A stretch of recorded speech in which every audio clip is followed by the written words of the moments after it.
Так, ну что, всем здорово. Просили рассказать про печь, сложенную по проекту Николая Золотарева. Называется «Теплый камин». Начну с того, что гараж у меня на хлам не смотрите. Тут и кузница, и неутепленные ворота, хламище,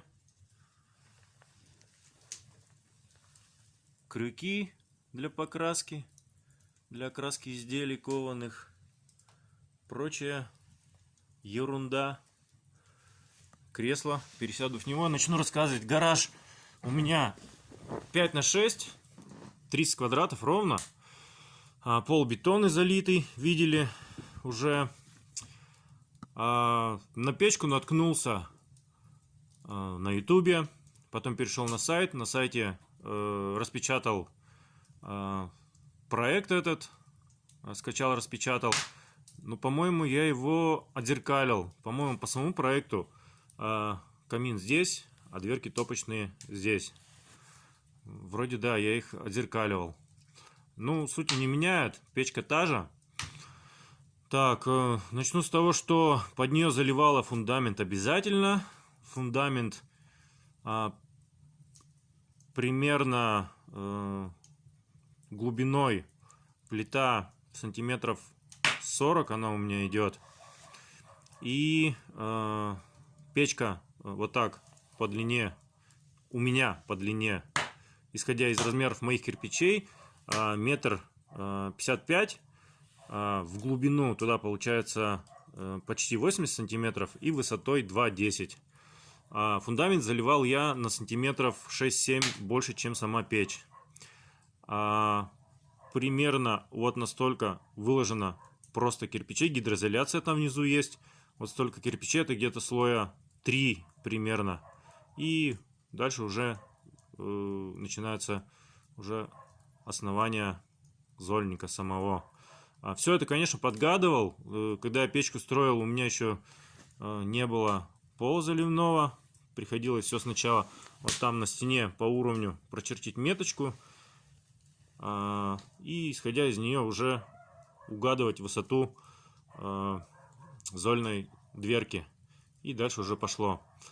Потом я построил, перед тем как заливать, построил опалубку здесь. Она где-то шириной от кирпичей до доски, пропитанной отработкой, кстати, чтобы не гнило ничего. Сантиметров 7 засыпано все песком. Ну, это так дополнительно, чтобы мало ли не вспыхнуло ничего. Вот. Хотя там ничего не прогревается, там еле-еле теплая. Теплота начинается где-то вот как раз под зольной дверкой. А там прохладненько все. Вот, ну что, клал я печку впервые в жизни из кирпича вообще разного калибра. Тут, по-моему, 4 или 5 видов кирпича всяких разных. Печка по проекту сразу понравилась. Всегда хотел камин в гараже. Ну, сейчас видите, как он горит. Шикарно. Кто-то говорит, что камин маленький. Да, с этим я соглашусь полностью. Камин чуток бы побольше, было бы классно. Но, ну так, вполне его хватает. Единственное, что приходится нестандартные поленья туда бросать. Сколько? По 60, по 70 сантиметров березовые. Хотя, если их вот так вот поставить, крест-накрест, и они тоже будут гореть нормально. Ну, приходится резать полежки где-то вот по сантиметров по 30, по 40. Вот такие вот. И вполне отлично. А вот в топку уже могут до 50, до 55 сантиметров, по-моему, залазить полежки. Ну и одинаково делаю. Что сюда бросаю такие, что туда. Одинаково. Вот на данный момент у меня топится и топка, печь сама, и камин. Не верьте тем, кто говорит, что от камина супер тепло. Супер тепло тогда, когда вы находитесь перед ним. Вот сейчас я сижу в кресле, до печи где-то 2 метра. От него, да, идет излучение, тепло. Но если я уйду вон туда, на 4 метра, в тот край гаража, я вообще не почувствую никакого тепла от этого камина. Потому что никакой конвекции от него не происходит. А наоборот, воздух, который здесь прогревается от этой печи, он захватывается и улетает туда в трубу, подвертку и на улицу, грубо говоря. Так что камин во всех домах — это грубо говоря, ну для красоты. Тепло только тогда, когда сидишь перед ним. А так он помещение не согреет, он наоборот все вытянет на улицу. Вот, но я часто бывает работаю здесь, где-нибудь здесь мастерю, варю, бывает зажгу его. И когда на улице минус 25 под 30, я просто согреваюсь в нем, работаю в валенках, здесь пол бетонный, в куртке теплой, в шапке. Вот, ну не замерзаю, нормально. Так, что еще рассказать? У печки есть шамотное ядро. Там в проекте все увидите. Единственное, что изменил, в проекте нет, где вот перекрытие этого шамотного ядра, там перекрываться просто кирпичами. Но я подстраховался и сделал, сварил уголки, поставил и на уголки приземлил уже кирпичи. Так будет надежнее гораздо. Там, конечно, все выставил зазоры, чтобы ядро не расширялось, не ломало кладку, чтобы само не ломалось.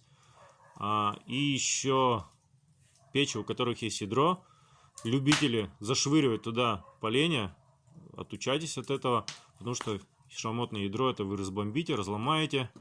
Там между основным кирпичом керамическим и шамотным миллиметров 5-7 есть зазор. И вот вы, если полено закинете, то это ядро просто разломается, развалится и все. Укладывать туда в топку нужно дрова аккуратно. Так, что еще? По ходам. Поддувало. Дрова горят здесь. Теплые газы уходят вот сюда налево. Обходят заднюю стенку за камином. Облетают. Кстати, под камином тоже есть проходы. Туда тоже газы горячие проходят. Соединяются вот здесь в канале в одном. Уходят наверх. Вот туда. Уходят на заднюю стенку опять. Облетают туда. Здесь вот 2 столбика стоит. Их тоже облетают. И в подвертку уходят вот туда. У камина ходы. Вот здесь у стандартных каминов есть каминный зуб, который делает разрежение и не пускает дым сюда в комнату. Это обязательное условие. Здесь этот зуб перенесен вот сюда вот наверх. То есть вот огонь улетает сюда с дымом. Здесь такая подвертка. И соединяется все в одну трубу. Отсюда газы уходят от печи, от камина соединяются в одном месте. Вот здесь вот, где прочистная дверка.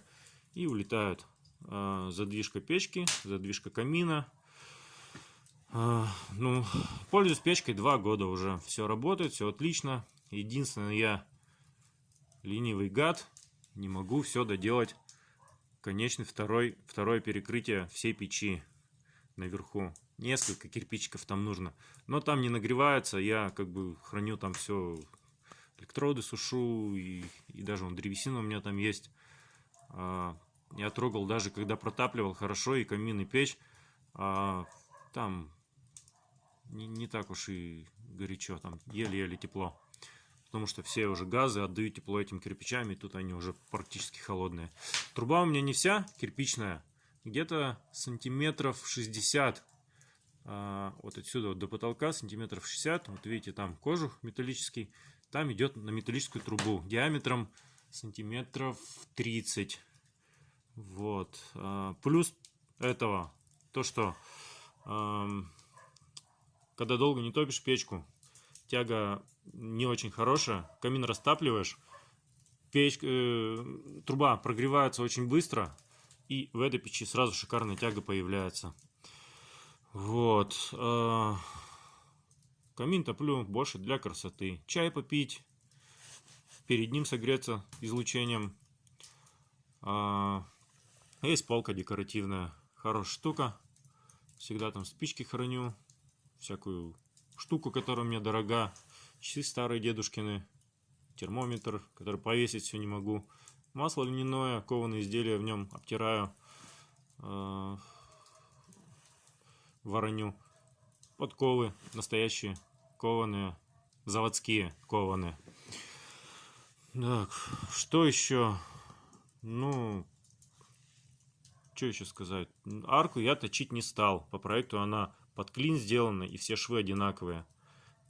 Печку выкладывал я, была осень уже поздняя, там конец октября, начало ноября уже подмерзать начинала. я просто швы глиной, раствором прошелся. Клинышки ставил из дерева, чтобы оно держалось все. Вырезал из фанеры арочку, чтобы аккуратно все было. На кирпичики. Кирпичики ставил сюда, арочку с двух сторон. Дальше ближе. И кирпичики по этой фанерке прогонял. Потом фанеру убирал, арка стояла, и я начинал класть все остальные кирпичи. Вот, ну так, в общем, на 30 квадратов моего гаража, как бы печки это хватает. Хватает вообще с головой, выше головы даже. Дров ест мало. Честно скажу, камин больше дров ест, чем сама печка. Печку я ставлю на такой щадящий режим, не сильно поддувало открываю. Можно на полную открыть, и она просто съест все вот так же, как камин. Съест дрова, потому что там принцип горна, поддув снизу идет, дрова быстрее горят, кислорода много. Вот. Нету смысла сжигать быстро дрова. Можно просто на щадящий поставить. Также горячие газы будут просто медленнее обходить это все. Но точно так же будет отдавать тепло. Будет экономия дров. Вот. Сюда я закладываю где-то сколько? Хапочки 2, наверное, дров. Причем топлю я всяким хламом. У меня старая баня, конюшня испиленная. Это сосна. Трухлявая уже местами сосна. А если топить березой, то эффективность еще возрастет, я думаю, в полраза точно, в раз. Не рекомендую печи топить всяким хламом, типа клеенками, целлофаном, пластиком. Ну, не получается правила соблюдать. Гараж — это крематорий, весь хлам вообще топлю там. Потому что иначе, ну, никак. Вот, за 2 года я ни разу не чистил каналы. Каналов, прочистных дверок у каналов вот внизу, кстати, я-то в описании в комментарии писал, что их не видно практически. Я не стал делать металлические, дороговато это. Такие вот каналы, они более дешевые, заглушечки на каналы, прочистные дверки. Они вмазаны также, просто из кирпича сделаны, вмазаны раствором. Их не видно, и если надо, я просто расковыряю. У меня там на печке раствор засушенный, замочу. И вот этот же раствор, который выковырю отсюда, можно замочить и этим же раствором потом вмазать после прочистки каналов. Но за 2 года я ни разу каналы не чистил. Каналы еще с той стороны 2, с этой стороны 2. Ну и вот это тоже считается прочистной дверкой, основной, главной. Тоже туда не залазил. Там еле-еле дымок, кстати, можно посмотреть сейчас, открыть ее. Там практически даже видно, как тепло идет там, да? Вот. Фокусируется. Не хочет. Так, кстати, вон языки пламени от камина видно, как летят. Летят огоньки. Вот. Ну что с фокусировкой? О, есть. Так, ну, здесь я уже так задекорировал. Рождественский венок. Крючочек кованый сделал. Просверлил и тихонечко на пробочку деревянную закрепил. Тоже парни понаписали мне. Макс Кузнец. Молодцы. Блин. Вот, ну, честно скажу, я прихожу сюда, затапливаю камин, но охота, чтобы весь гараж был протоплен, чтобы было везде тепло. И все равно, помимо этой печки, я буду вот там в углу, там сейчас масляная стоит, я ее выкину, продам, не знаю, что-нибудь с ней сделаю. И там я сварю типа булериана, печь конвекционную, чтобы весь теплый воздух по гаражу расходился. Возможно, даже с поддувом будет еще лучше. Вот. Это гораздо лучше. Но эту печь я никуда не дену, разбирать не хочу. Вроде была мысль разобрать и просто один каминчик состроить, так, для красоты. Мне пацаны говорят, блин, ты столько сил потратил на нее, не вздумай. Я так подумал, думаю, в гараже места много. Как бы пусть стоит это украшение гаража. И парни говорят, не крась ее, не бели, не обклеивай, никакой плиткой не нужно. Пусть она вот такая вот разношерстная, как в средневековье. Пусть она будет такое, это ее украшение. Так, бывает, что дрова не догорают, угольки остаются. Первое время я уходил домой, и дома мне все время мысли тревожили, а вдруг уголек какой-нибудь стрельнет сюда, вот упадет, или, не знаю, еще куда дальше, вот до кресла. Кресло загорится, а у меня в гараже тут газовый горн, баллоны. Гараж разворотить так, что соседние улицы будут собирать щепки от гаража. И я сварил вот такую вот штуку, задвижку, как на старых русских печах. Сейчас посмотрим. Ручка кованая. Ну, плюс приспособа на пружинке такая есть зажимка. Вот такая. И просто она ставится сюда. Зажимается. Все. Никакой уголек оттуда больше не выпрыгнет. Вообще без вариантов. Поэтому без этой штуки было страшно. Сейчас с ней отлично. Кстати, он по контуру кирпича видно эту арку, дугу. Вот, что еще сказать? Что еще сказать? Печь я армировал каждый ряд. Армировку я начинал где-то вот здесь вот, после уже зольной дверки. Это уже где-то ряд 4-5.